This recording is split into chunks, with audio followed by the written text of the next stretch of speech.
morning. We are starting. We're starting now.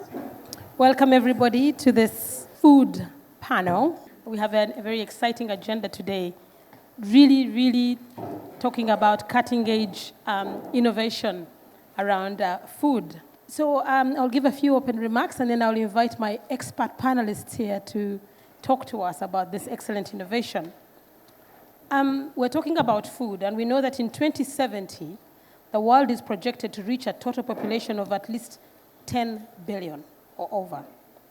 And that population will need to be fed. As we sit today, we have already exhausted most of our planetary boundaries. You know, global food production is a major driver of biodiversity loss, nature loss, primarily due to land conversion and degradation. It consumes over 70% of fresh water globally, and produces a quarter of anthropogenic global greenhouse gas emissions. Of course, the food system is also impacted by climate change, and that discussion will be very hot at COP28 when it starts soon, and vulnerable very much to higher temperatures as well as unpredictable weather events. And we know as the population grows, the demand for meat grows, and by 2050 it's expected to double.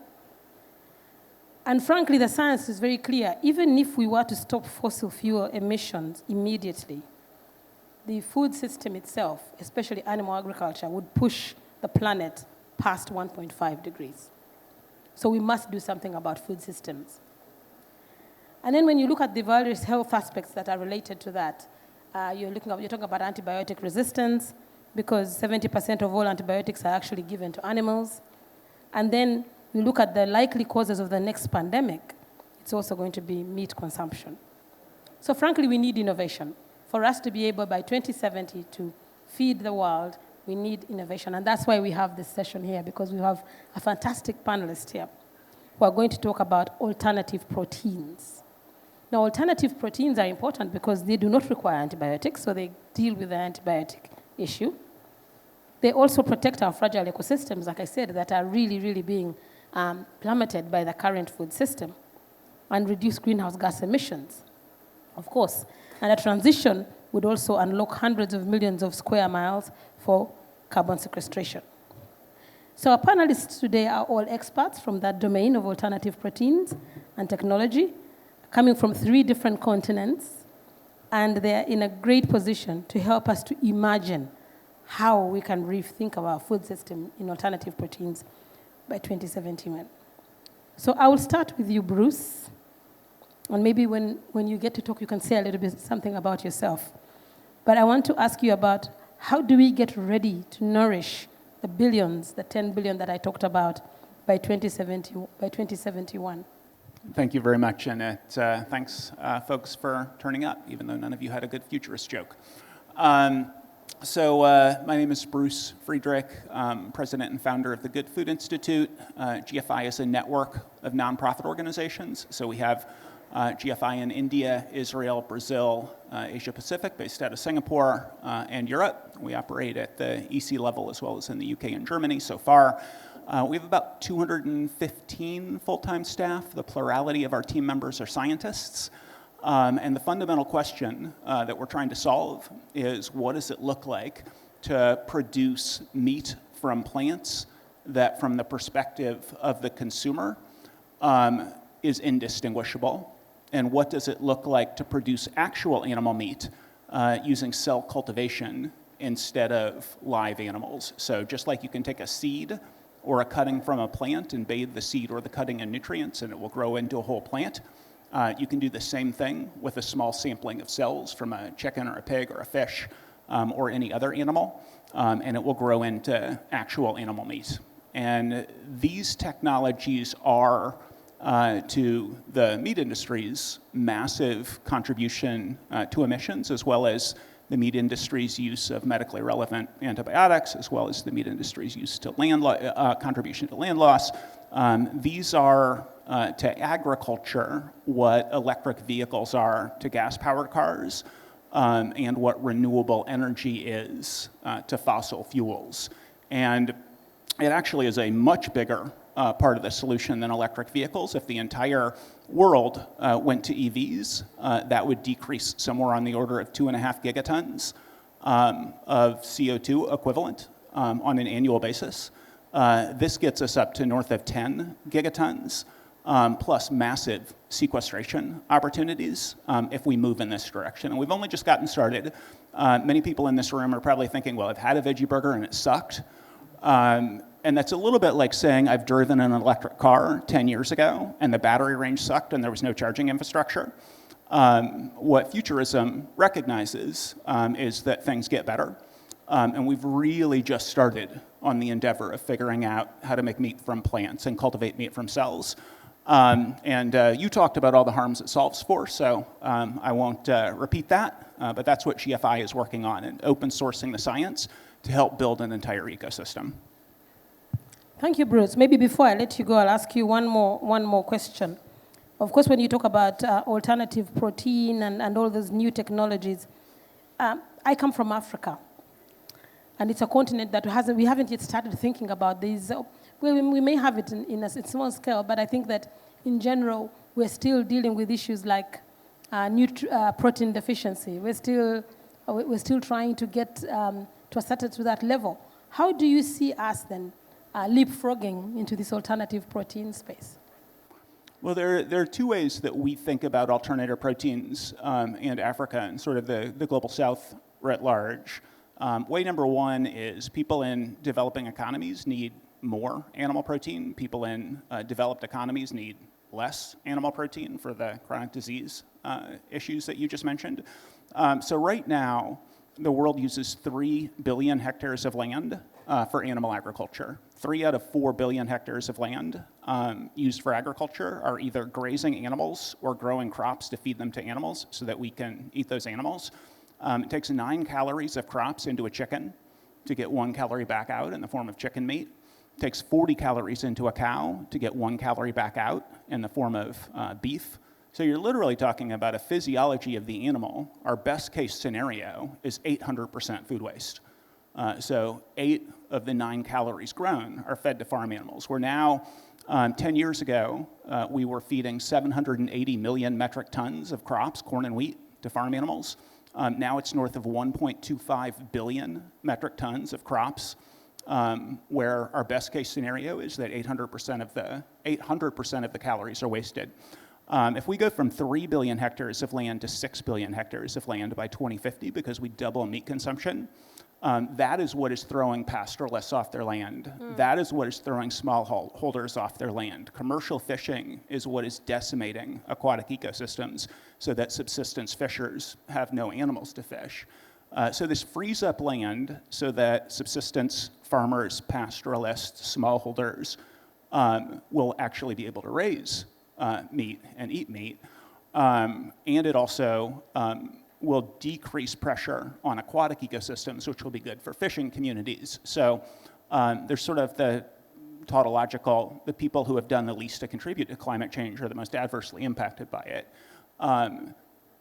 This is sort of a longer conversation, but I think we have an extraordinarily strong case that if alternative proteins don't succeed, Paris goals are impossible, which also makes things really, really hard from an adaptation standpoint in the global south. Okay, well, thank you very much. That was really good. I will now move over to Ahmed from the UAE, and I would like to ask you a little bit from what the other UAE and Dubai views when it comes to food tech. So I'm very glad to be with you guys today, and my name is Ahmed Shebani, actually heading the Food Tech Valley project. From a UAE perspective, basically what we have done is that we looked at the National Food Security Strategy, which was actually launched back in 2018, before the pandemic. Where we actually identified several food items that we need to focus on and to make sure that we deliver for our future. So within these food items, we focus on grains, we focus on vegetable, fruits, as well as alternative proteins. And by doing so, what we are doing right now, we are creating a system, a specialized economic zone, to enable these new technologies to establish within the UAE. So we try to forecast what and scan different technologies worldwide, what is emerging, and how we can become an early adopter for these type of technologies. And based on the food basket or the target basket, we focus on the technology that we believe that can become a future-proof in a way. However, what we realized in the past year and a half, 2 years, that many of these technologies are still emerging in terms of commercial viabilities. And what we are doing is we are trying to be as much as we can agile for this technology when it comes. So we are adopting the technology that is now commercially viable, but also prepare ourselves to be more agile for the future technologies. Okay, no, thank you very much. That is very interesting. Maybe just one follow-up would be, what are the challenges that you see? You talked a little bit about how the technologies themselves are not yet ready. What are the challenges and opportunities that you see in your city or in your region, in your entire region? So it depends on different type of food items mainly, or food technologies. When we are talking about controlled environment agriculture, we see that there is a lot of challenges with the energy cost, of course. But when it comes to alternative protein and protein that is actually developed by fermentation or cellular agriculture or lab-grown meat, in another word, is actually the acceptance of the consumer can become an issue. The cost of actually producing a pound of the meat is actually can become a challenge.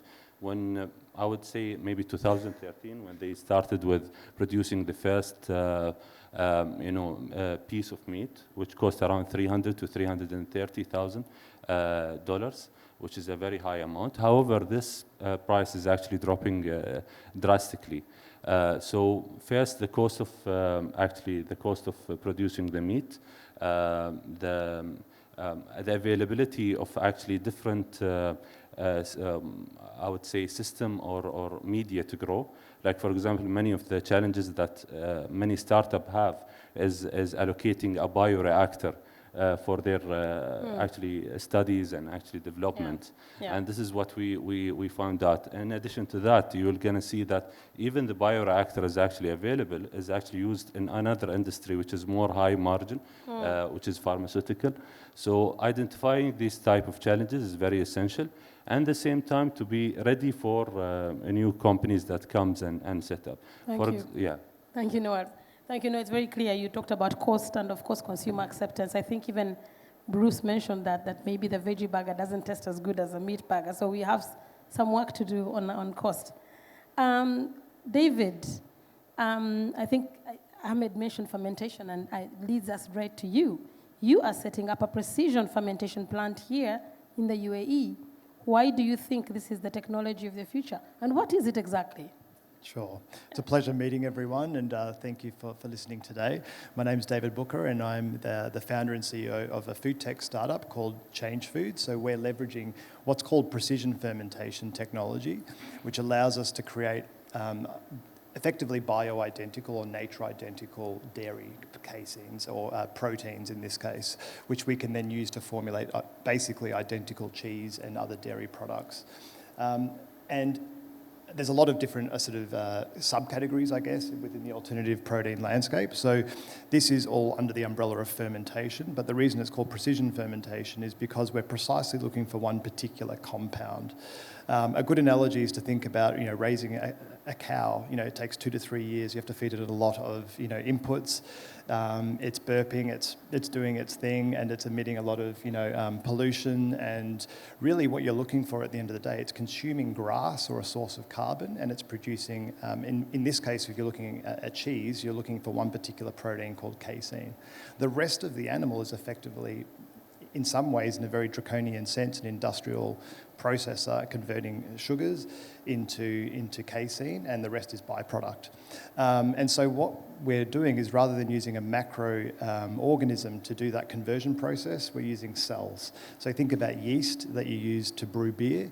We can program that yeast with the gene from a cow, which effectively enables those yeasts to become miniature dairy-producing microorganisms. Then you can ferment them in very controlled conditions to produce that exact identical ingredient. So it's not a substitute to dairy, it's actually a replacement for dairy, and that's the really powerful disruptive potential of this technology, and by which you can, reduce greenhouse gas emissions for dairy production by 97%, land use by 99%, water usage by 96%, and energy use by 60%. So it is really a revolutionary step change in the way that we can produce dairy. Part of the challenge, has been alluded to by Ahmed, and is really about scalability of these proteins and how do we produce them at a commercially viable price point. And when you think about dairy, it's a commodity product. So in order to do that, it's a combination of several factors. One is obviously your research and development. How much protein can you express and produce via fermentation? But you must couple that with reducing your operating cost. And that is where scale comes into play. Unfortunately, a lot of the technology and infrastructure that's existing today has been used for pharmaceutical applications or high-value ingredients for food production. But obviously, with a macronutrient like protein, you need tons and tons and tons of product. And that's why we came to the UAE to find a good place to set up, the future fermentation facility, if you think of it that way. So think about a beer brewery, but rather than beer, it's actually brewing milk, in effect. So therefore, in terms of food security, in terms of localization of food production in areas that otherwise would find it very difficult to produce dairy, like here in the Middle East, I think this is where it really unlocks tremendous potential to produce identical, nourishing proteins, and in future will actually be cheaper than animal-derived versions. It's just a matter of time and optimization. No, thank you very much. I mean, how exciting is that you're revolutionizing the whole dairy sector. I think my next question actually was going to be about the challenges, but I think you've talked about that. So let me move to Jolene, and do save your questions. After Jolene, I'll give you a chance to ask some questions before we go to the next round. Okay, so Jolene, you're from Singapore, and Singapore is one of the most futuristic cities in the world. What is the tech with the most potential in urban areas? Right. Maybe let me do a quick introduction of the work that I do as well. So I work for Nourishing. We focus on scaling up, and we focus on R&D. So Nourishing is a company that's a wholly owned subsidiary of the state-owned investment company Temasek. Over the last 10 years, Temasek has invested more than $8 billion from farm to fork around the world in new technologies. And beyond being a financial investor, in the last 2 years, I've helped to build up a new company that is driving acceleration and commercialization of the solutions that Bruce and all the panelists have spoken about, specifically in Southeast Asia. In Southeast Asia, we are focusing on a very different demographic. So every time I go to a business trip to visit David in San Francisco, or I go to Europe to look at the food markets there, you need to realize that Southeast Asia operates extremely differently, and Singapore is an exception of an exception. I'll explain why very shortly. Southeast Asia is an interesting place because it's going to be home to 250 million more people by the year 2030, and about 60 to 65% of the world's middle class will reside in Asia in 10 years. So there is a very, very different requirement for food. And when you're trying to scale solutions, it's not like a homogeneous market in the US or Europe. Asia is deeply fragmented when it comes to getting food to different places at accessible price points in distribution mechanisms that make sense. And new foods are always extremely interesting as an innovation. But the challenge that we've learned over the last few years is also that it's going to take a lot to scale to different places, and it's a true test of price parity. So when Alice asks me the question about, what is the most promising technology innovation, Asia is also home to more than 600 million smallholder farmers. That's not going away in the next 10 years. I started my career working with smallholder farmers, as well as people who are working in controlled environment agriculture in cities like Singapore.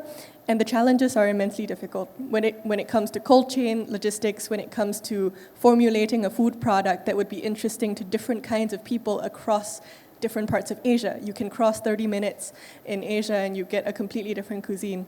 What are you going to do to drive adoption? So I don't think there's one technology that really becomes the most promising in that sense. It's really a new way of thinking about working with the big companies to access distribution channels that have been established to reach different people. One of the things that I think a lot about is we can always be investing in the most promising technology and the most promising innovation. But for Asia, a lot of that is going to boil down to how it reaches the farmers who have agricultural livelihoods, for people who will need to at some point do something different with their agricultural farmland or livelihood when climate change makes it impossible for them to grow food the way they used to, when they need to eat food in a completely different way, and prices of food become real, right? The real cost of food production will hit us very, very shortly. So I think on top of all the great work that the Good Food Institute and what David's doing in Food Tech Valley, driving all these research and innovation, there needs to be a huge focus on how do you drive commercialization and adoption on a level that goes beyond consumer awareness or consumer education. Yeah, no, thank you very much. And of course, we also need to talk about nutritional security. And I would like to hear your thoughts on that before I bring in the audience. What is the nutritional security of these alternative proteins? So I'll share a nice story from Singapore. In 2019, Singapore put out a goal. It's called 30 by 30. They wanted to produce 30% of its local nutritional needs by the year 2030. As of today, we still produce less than 10% of our food. We import more than 90% of it to Singapore. It's an exception of an exception because Singapore is one of the most affluent societies in Asia. In Southeast Asia, all of our neighbors don't function like us. We buy food from them, we import food from them, and in Singapore there is a very fantastic test market, right? So Bruce and David, they're familiar friends with me because they're also thinking about coming to Singapore. We're also the only country that has approved the sale of cultivated meat. We were the first, and the USDA, FDA had opened up that framework this year. Despite that, however, only a handful of people in Singapore have tasted these futuristic foods because there's not enough supply, it's too expensive, and people don't know what to do with it. So despite it being one of the most futuristic cities, nutritional security brings in the other dimension of beyond calories that you can produce for people. Even if you produce 30% of that in Singapore, the costs are going to be extremely high for now. Yeah. So who are we producing for? What happens to the other 70%? And also, what kind of nutritional needs are we addressing in the rest of Asia? Thank you. Yeah. Thank you very much. And so we've had amazing 4 good examples of alternative protein innovation. But we have also heard about the challenges, the cost, the consumer acceptance, commercialization, and everything else. So I'm opening it up for questions from you guys before I come back to the panels. And I'll start with you. Or I have should I start the lady here, then you behind her? Start with you, lady. All right. Good morning, everyone. So my question would be, what are the challenges that we are facing today on the regulatory aspect, especially for precision fermentation and especially in halal markets, right? So, and what is the future outlook? Thank you. Everybody mentioned scale and costs and that they need to be overcome. I'd love it if you could drill down specifically what do each of you think it will take to overcome those hurdles. Yeah. And what about using the Tesla model for product innovation? I mean, if milk is a commodity, maybe there's some kind of genetically altered, enhanced milk that could be a premium product that could make this a more sustainable industry to bridge the gap for cost. Yeah. I mean, we've been very pleased in the United States by how receptive FDA and USDA have been, and that has been bipartisan. So Donald Trump's FDA and USDA were very enthusiastic about bringing cultivated meat to regulatory approval. Similarly, precision fermentation products have not had a difficult time. Kudos to Singapore. They were still 2.5 years ahead of the United States. And what we are hearing indicates that at least for cultivated meat, we're going to see a lot more approvals. Europe is the big exception. From our perspective, Europe takes the precautionary principle far too seriously, especially if they care about things like climate change and species loss. But that is what it is. GFI's policy team are working very hard on it. We're working with the biotech industry. We're working with a lot of partners to try to clear those hurdles. Thank you. UAE? UAE, maybe you can say something about the regulatory. So basically, I love this question. Is basically what we are doing right now. Microphone up, yeah. What we are doing right now, it's good that also Singapore already started, and actually started with accepting, lab-grown meat, and this is a good start for everyone in the world. What we are doing right now, we are aligning with different entities around Dubai when it comes to food safety, when it comes to Dubai Central Laboratory, as well as the Ministry of Climate Change and Environment. And what we are doing whenever there is a company that comes up with a new specialized type of food, we try to accelerate the acceptance or taking it as a pilot study. And through this network of different legislator, different government entities, stakeholders, we're trying to accelerate as much as we can whenever there's a company that comes up. Okay. We started with one company right now, but we are hoping also because every company will have a different type of business model, different type of product, but we are trying to set up the system for any future company that comes in and would like to go through the process. Thank you. No, thanks. That's very good. The institutional collaboration that you've done. And so, did you want to say something about what Singapore? I know you said Singapore is already ahead and has done a lot there. Yeah, what was the secret? I think with Singapore, they have paved the way for other people to engage in that conversation. But the same thing that's happening across the world is there's still a fragmentation of how regulation happens because there's no unified governance structure, right? So both on the regulatory framework for novel foods, what defines novel, what is history of safe use, what is generally recognized as safe. So that's one component of that. So Singapore is beginning to convene the head of food agencies and regulators every year to talk about how we can bring those regulatory sort of policymakers to talk to each other a little bit more. The other part of your question, actually, so I was part of the team building up a 4,000 square meter innovation center, and I had to go see the Fatwa committee in MUIS in Singapore to talk about halal certification. And the truth is, it's also not unified across different countries that issue halal certification on how people would think about this. Whether something in cultivated meat came from something of porcine origin, but something can only be halal in Singapore if the animal is killed. But with cultivated meat, you don't actually do that with the animal. So it's very difficult after you immortalize the cell lines, for example, to define whether it was. So there are some glitches, right? Yes. Yeah, okay. David, I'm coming to you, and I also want you, when you think about that, also tackle the next question, because the next question was also about drilling down on the scale issue and the cost issue, and because you already have something piloting, can you tell us a little bit more? Absolutely, Thanks. yeah. So I think, with regulatory, it really it's very case by case. It's dependent on the exact type of protein you're producing, the method by which you're producing it. And, so I think it's, at least with precision fermentation, it's already integrated into the food system. I would deem it as a lower risk process, assuming you're using GRAS-approved organisms and inputs to your process. And the interesting thing that many people don't know is that 90% of cheese made worldwide today already uses this technology in its production method via rennet, which is the key, or chymosin, which is the key enzyme that's used to curdle milk into curds and whey. So that's already adopted and has been adopted by the cheese industry since the early 1990s. All we're doing is taking that from a high-value enzyme and now actually extending it to a macronutrient. And that's what gives me a lot of hope in terms of the integration to food companies to integrate this technology. It's already consumed, it's already eaten, it's already proven safe. And all we're doing is extending it to something that could actually drive much bigger impact. So that's the exciting part.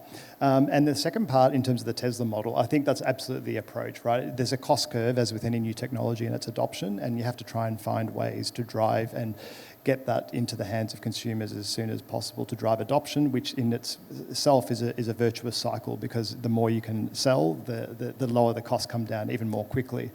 And of course, whilst we are a replacement for dairy, we shouldn't think of it in exactly that framework. It's actually better than dairy because, it's lactose-free dairy, it's cholesterol-free, there's no antibiotics, there's no hormones. And when you think about dairy companies and their challenges with trying to now actually realise their 30% emissions reduction targets by 2030, at least in North America, that's what they're committing to, and to be net zero by 2050, yet 97% of their emissions is scope 3, which is emissions from their supply chain, and 80% of that is from milk alone. So how are you going to meet your emissions targets if you're continuing to use milk? So there's other value drivers and value in the price point of, for example, casein. There's embedded carbon that you're avoiding. There's embedded water, which you're avoiding. And water is becoming a scarcer and scarcer resource as we move forward, especially in places like California. Okay. So, thank you so much. No, I can see there's a lot of other things to be considered. We still have some glitches. So I'm going to give the audience another chance to ask a few more questions before I come back to you. Yes, over there. Well, I guess one thing that I would be really interested in is when you eat, cow meat or if you drink milk or whatever it may be that comes from an animal, a lot of the quality depends on what that animal actually ate throughout its lifetime. How nutritious it is that it actually ate itself. So how does that translate to lab-made meat or to, lab-made dairy? How does the quality... Hi, I'm Roger Highfield from the Science Museum in London. We're working on a Future of Food exhibition. I'd love it if you could just tell me what technologies you think are going to be having a big impact in 10 years, but you're not allowed to talk about your own technology favorite, exactly. Okay? Good idea. All right, so let's start with the one around what the animal ate. And Bruce, do you want to tackle that? Yeah, I mean, that question, I think, underlines one of the things that's particularly exciting about both plant-based meat and cultivated meat. Right now, if you're dealing with the sort of remit of a limited number of animals and a limited number of feeds, like the degree to which you can tweak and the path from tweaking the feed to changing the composition of the meat is pretty long. Whereas if you're turning plants into meat or you're cultivating meat directly from cells, that path is significantly shorter.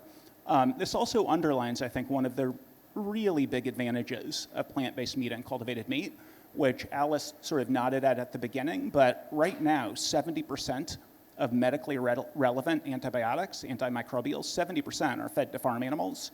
If we follow the UNFAO prediction of 50 to 100% more meat by 2050, in the last 27 years, meat production is up 80%. If it goes up 80% in the next 27 years, and we go from 70% of medically relevant antibiotics to something like 80% of the number of medically relevant antibiotics, the UK government says antimicrobial resistance is a bigger threat to humanity than climate change. Already kills 1.3 million people. Yeah. So the fact that we can eliminate antibiotics and the fact that we can directly change the meat in ways that are healthier and tastier and other advantages rather than having to go through the animal feed. It's another really big advantage. Thank you. Can I just add breakthrough technologies? Yes. Can I just add a comment around the dairy side of that as well? Yeah. Is that one of the biggest challenges in cheese making is actually the variation in milk supply. So cows is typically there's multiple dairies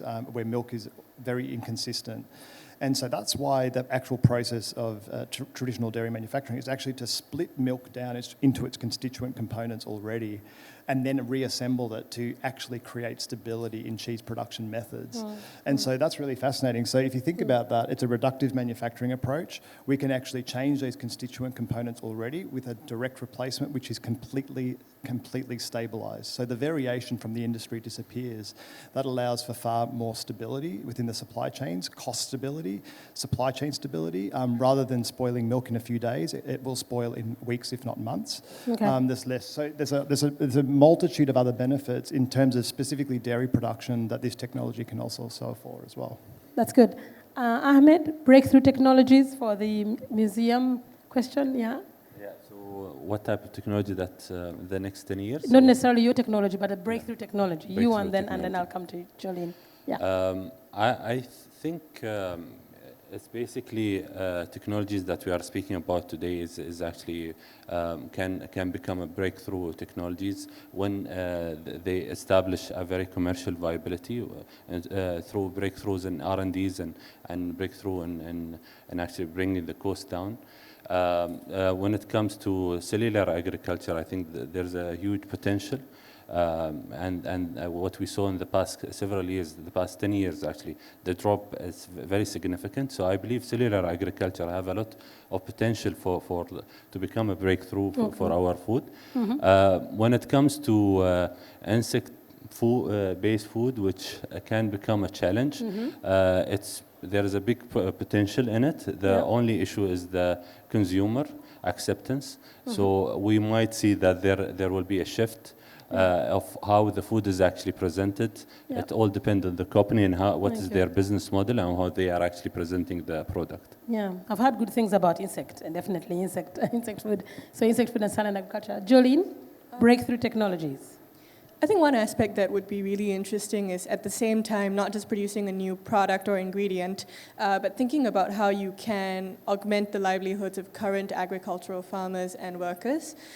So with there's cellular agriculture and then there's molecular farming, which is where you actually are able to program the seeds to produce target molecules or ingredients that you want to be expressed in conventional crops. There are several companies doing this already, where you can harvest protein, you can harvest colors, additives, and even anthocyanins and vitamins from things like lettuce and other common crops. So in order to actually then sort of produce higher value for what the farmers are already producing and doing what they do best, they're actually able to be given a second income stream from the ingredients that can be harvested from molecular farming. Molecular farming, cellular agriculture, insects. So you have amazing technology there.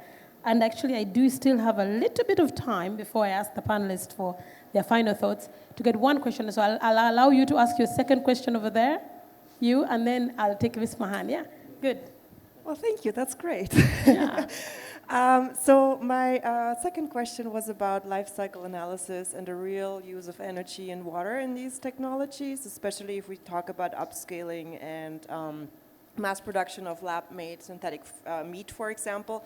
If the whole world was to eat that kind of meat, and it's really the numbers that we heard about and how much the meat consumption would increase, is it really going to be more sustainable if it's all made in labs and considering the energy amounts that are being used in those labs? All right, thank you. Behind you, one more. One last one. Thank you, Alice. My question is, what does it take for us to think a little bit bigger instead of being very simplistic and pushing for one single technology, one single production system? What does it take to do all of it together? Scale. Knowing that the large population we're going to have and the huge challenges ahead of us. Thank you. Good question. And maybe I'll add one, and then when you give you one round to do your last, you do these three together. Mine really is, like I said, I come from Africa. And some of this language, when I hear this whole technology, and it feels like, when I imagine a smallholder farmer, I'm imagining, how can we get this into a level where it's really understandable and it makes sense to them, because it's very technical and very scientific, yet it's very important for the reasons that I started with before, that we need to be thinking about this alternative, this innovation. So how do you make this simpler? And so we have a question about scale, which is very important. We have a question about life cycle analysis that you talked about. And then we have mine, in other words, how do we make this palatable? So Bruce, I'll start with you and then I'll come around with everybody. Use that as your final thoughts as we finish this panel. Thanks. All right, I think I can sum up my answer in about 45 minutes. I hope that's okay. You have 1 minute each, 1 minute each. So on the life cycle analysis question, cultivated chicken requires about 1/4 the land. Plant-based chicken requires about 1/6 the land. Plant-based and cultivated beef both require about 1/20 of the land. And contribute 1/10 of the direct emissions, literally eliminates methane. So as much methane is attributable to ruminant digestion as oil and gas combined. McKinsey modeling has said that at 50% penetration for alternative proteins, you'd get 5 gigatons of decreased emissions. That's more than twice decarbonizing the entire passenger transport industry. With similar numbers on water. So it's a huge positive advantage. It is not a silver bullet. It is not, all of the problems of agriculture. But it is the case that the IPCC has said unless meat consumption goes down, Paris climate goals will be impossible. and across all of the systems solutions for industrial animal agriculture, 11 of 11 peer-reviewed journals say we'll have at least 60% more meat in 2050 and even more ruminants. So this has to be a part of the solution, because all of the people in this room, even if this were a food systems conference, my challenge would be what that anybody is working on is trying to decrease meat consumption. And there really are just two things: convince consumers to eat less meat, which is what we've been trying to do for 50 years. It hasn't worked. Meat is up 80% in just the last 27 years, and alternative proteins. So we do need to go all in on these technologies, or Paris goals are going to be impossible. Thank you. And of course, we're not going to stop eating meat. For us in Africa, we still have protein deficiency. You need to tackle that. Ahmed. When it comes in terms of accepting different type of technologies, the question that was being asked, what we do in Footic Valley, we don't focus only on cellular agriculture. We focus and we try to scan many different type of technologies. So we are trying to focus on control environment agriculture and the growth that happened within this field. And we see the challenges, so we observe and what we can do to actually make it more commercially viable in the next several years. When it comes to also looking into desert farming is another way. You have also a RAS system, which is aquaculture, which is also can become a very commercially viable solution. So we are looking at different type of technologies and solution to cover the nutrition that's a human would need. When it comes to actually scaling these type of technologies, of course, with the bigger economy, there's economy of scale, which you can reduce the cost of consumption. But I would like to come back to the Tesla model. Okay, sometimes you need to focus in the niche, just to allow the business to stand, and once it's actually reach a viable position, then it can grow. And this is what we are trying to do. Is we are advising also any company that comes is that not to do a generic type. If they are, for example, producing lettuce, try to produce something special. Try to start with a niche segment, just for the sake of having surviving the initial startup phase. And once you scale up, then you can actually grow further. And eventually, once we actually manage to scale up these type of technology, then we can offer it to a bigger segment within the population. Thank you, Hamid. David, 1 minute. I'm going to end in a message of hope and positivity, and why I pivoted my career of aerospace engineering for over 14 years to solve and work in the challenges within the food space. And if you think about, at least from a climate perspective, dairy alone contributes more than the entire aviation sector combined today, let alone in 20 years when we potentially have to double that output.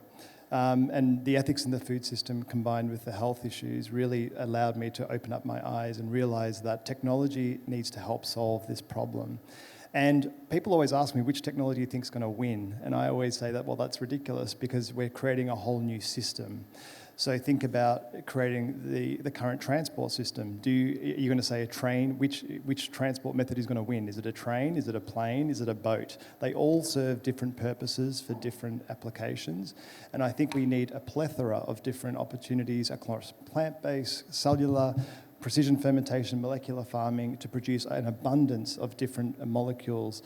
And the first domestication was of macroorganisms. The second domestication is of microorganisms. It's infinitely more powerful. You can literally create things out of the invisible and thereby reap all of the benefits for the impact that it serves. So I think, it's a really exciting era. It's renaissance of food, and it allows us to produce far more products, far more efficiently, which is, I think, the hope for the future. We can feel the hope and the excitement. Jolene, you're the last word. Give us some hope. Thank you. I'll throw some color to what Bruce and David have already said. Don't hate me for this. One is, coming from Asia, people don't grow up eating meat. We're mostly vegetarian. We're completely fine with plant-based foods, not in the form that they're being presented to us right now. I don't need a plant-based burger all the time, and we've been plant-based out of necessity. For people who are growing more affluent, eating meat is a sign of that, and it's not going to go away. Not just for protein deficiency, but it's also just, as you grow more affluent, you want to eat what you didn't what you couldn't afford, right, in the past. So that's one. So that's something to think about. The second one is responding to the question about why doesn't food take on the Tesla model where you first have a premium? Because a Tesla is a Tesla and food is food. You don't pay a premium for food on the days that you're worrying about other things. And unfortunately with food, if you're a consumer, most of us are in this room, if you taste something bad once, you don't come back for it. You don't give it a second chance to iterate. And I think that's the challenge, and that's why it's so punishing to work in food, because you can put out innovation as quickly as you can, but once consumers form a certain idea about what that product is, you can't go back. It's not like a Tesla. It's not like you go back to the next iPhone even though your previous one was glitching. Food doesn't work like that. You go back to what you know. So that's, I think, something I'll leave you with. Thank you so much. Wow, I couldn't have thought of a message more powerful than that. A Tesla is a Tesla. Food is food. Food is important. So we talked about cost. We talked about fragmentation in regulation. We talked about consumer, all of them being challenges. But one thing is important. We do need alternative proteins because the current food system is killing us with antibiotics. We have greenhouse gas emissions. We have the by nature loss as well. So we do need to continue talking about this possibility of alternative proteins and how to get them more. Thank you very much for being here and for listening to our wonderful panel. Thank you, panel.